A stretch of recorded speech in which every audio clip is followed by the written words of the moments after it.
Hola, esto es África 7 días, un programa semanal en el que analizamos los acontecimientos más destacados de la actualidad africana. Comenzamos con los titulares. Disculpas, arrepentimientos o negativas a arrepentirse. ¿Cuál es la relación de las antiguas potencias coloniales con los crímenes que cometieron en el pasado? Mientras el rey Carlos III y el presidente alemán visitaron Kenia y Tanzania respectivamente, intentamos responder a esta pregunta.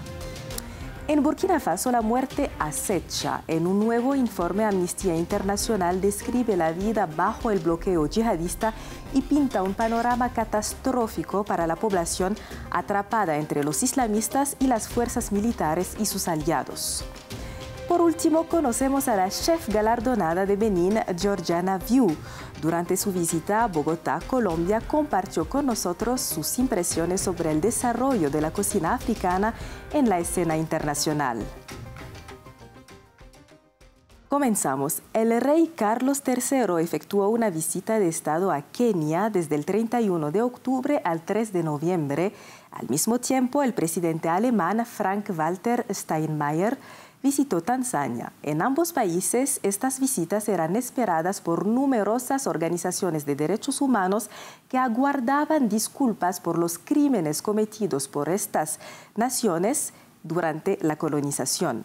Mientras que el presidente alemán emitió disculpas, el rey Carlos se limitó a condenar de manera concisa el pasado colonial de su país en Kenia. En el siguiente informe revisamos las posturas de las principales antiguas potencias coloniales en relación con su historia colonial en el continente africano. El reconocimiento de los crímenes coloniales en África genera tensiones en Europa y varía de una antigua potencia colonial a otra. Durante su reciente visita a Tanzania, el presidente alemán Frank-Walter Steinmeier emitió una disculpa por los abusos cometidos por las fuerzas coloniales de su país. Deseo rendir homenaje a las víctimas de la colonización alemana.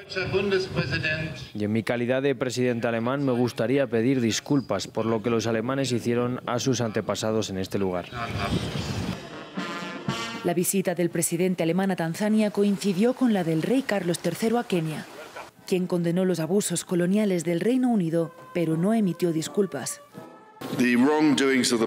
Los crímenes cometidos en el pasado son motivo de profunda tristeza y pesar. Actos de violencia aborrecibles e injustificables se perpetraron contra los kenianos en el contexto de una dolorosa lucha por la independencia y la soberanía, tal como usted señaló en las Naciones Unidas, y en eso no puede haber justificación. Una declaración que no cumplió las expectativas de las organizaciones de veteranos y derechos humanos de Kenia. Lo que deseamos es que el rey Carlos diga: pedimos disculpas a la población keniana y a los descendientes y generaciones que han sufrido a causa de las atrocidades y barbaridades cometidas por los británicos durante su periodo de dominio aquí. En la categoría de antiguas potencias coloniales hay algunas que han optado por confrontar su pasado y otras que no lo han hecho. En la primera categoría encontramos a Italia. En 2009, Roma pidió disculpas a Libia al firmar un tratado que resolvía las cuentas pendientes de la colonización. En la segunda categoría encontramos a Bélgica. El año pasado, el rey Felipe expresó su pesar por las heridas infligidas al pueblo congoleño bajo la dominación colonial belga, sin ofrecer disculpas ni mucho menos reparaciones. Francia es otro país que no está dispuesto a pedir perdón. Sin embargo, el mandato de Emmanuel Macron hizo que muchos esperaran un cambio de postura. Antes de su elección, el futuro presidente francés había realizado algunas declaraciones inequívocas. La colonización forma parte de la historia de Francia. Es un crimen contra la humanidad, una auténtica barbarie, y forma parte de nuestro pasado que debemos afrontar y pedir perdón a aquellos a quienes cometimos estos actos. Pero desde entonces el presidente francés ha descartado arrepentirse o pedir disculpas. La cuestión colonial sigue siendo objeto de debate en las naciones europeas. Sin embargo, todas estas antiguas potencias en suelo africano han optado por formas muy diferentes de afrontar su pasado. La muerte se ha apoderado lentamente de nosotros. Es el título de un informe de Amnistía Internacional basado en investigaciones llevadas a cabo entre 2022 y 2023 en Burkina Faso.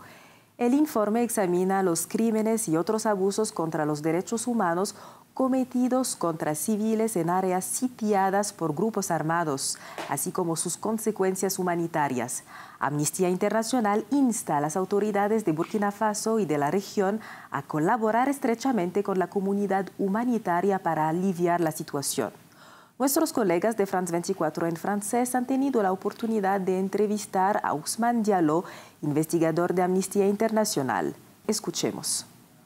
Este informe está dirigido a las autoridades de Burkina Faso, así como a la comunidad internacional. El año pasado estuvo marcado por una gran tensión y malentendidos. Y este informe sirve como un recordatorio para priorizar las necesidades de las personas, para coordinar y unir esfuerzos con el fin de atender las necesidades de los casi 2 millones de burkineses que actualmente se encuentran desplazados internamente.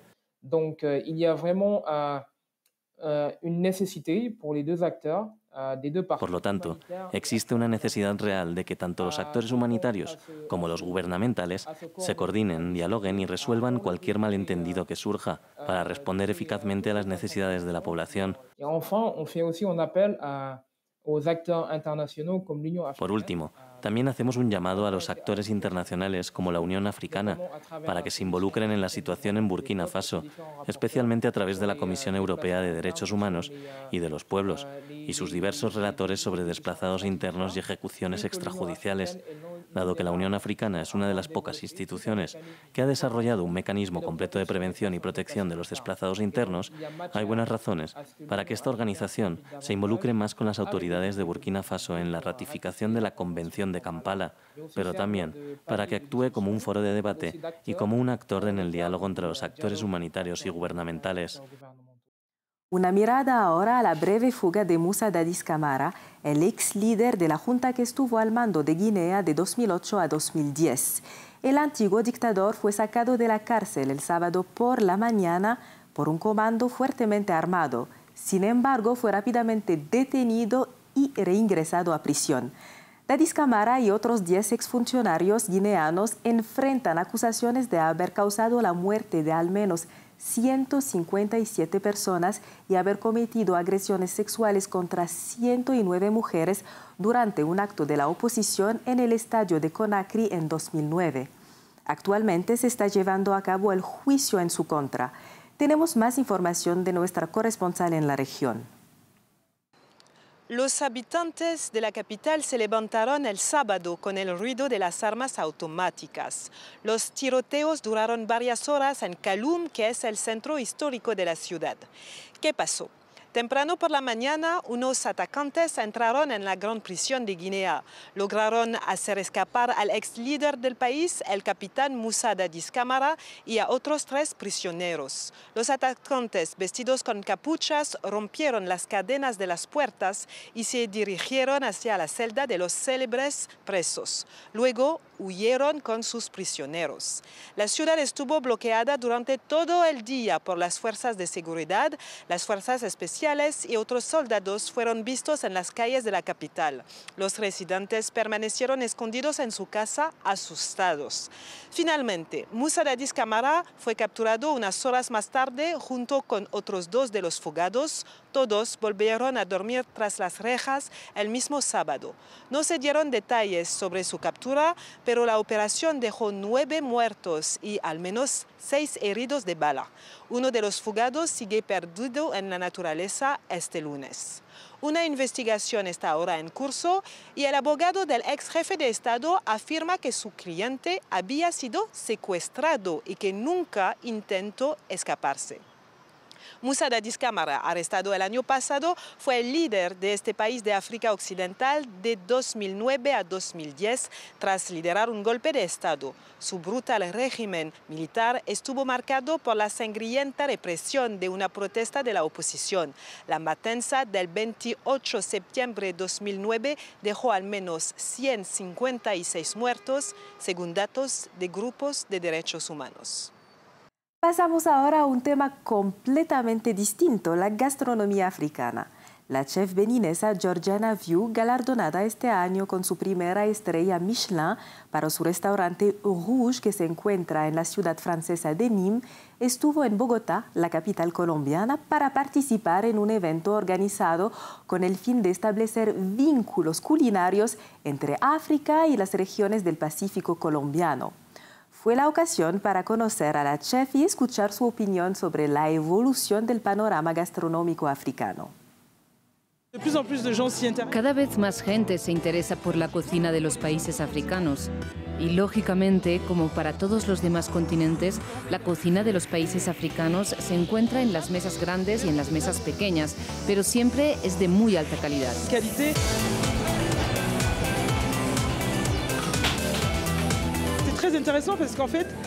Es muy interesante porque, de hecho, ya hay tantas cocinas como personas que las hacen, pero en África es aún más loco porque de una región a otra, de un país a otro, son increíbles las diferencias, la riqueza de recetas que hay, y hay muchos chefs que están haciendo muchas cosas. Hay muchos chefs que o bien están en restaurantes y por lo tanto promocionan estas cocinas a través de ellos y de su saber hacer.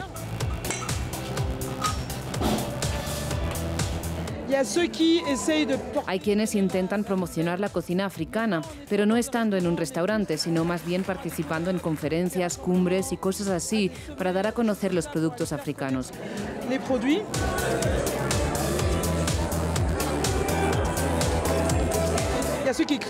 Y hay quienes escriben libros y quienes hacen programas de televisión y todo eso. Así que no tengo ningún miedo al respecto y estoy encantada. Llegamos al final de esta edición. Gracias por estar con nosotros. La actualidad africana y del mundo sigue en France 24, en español y en francés, en inglés y en árabe.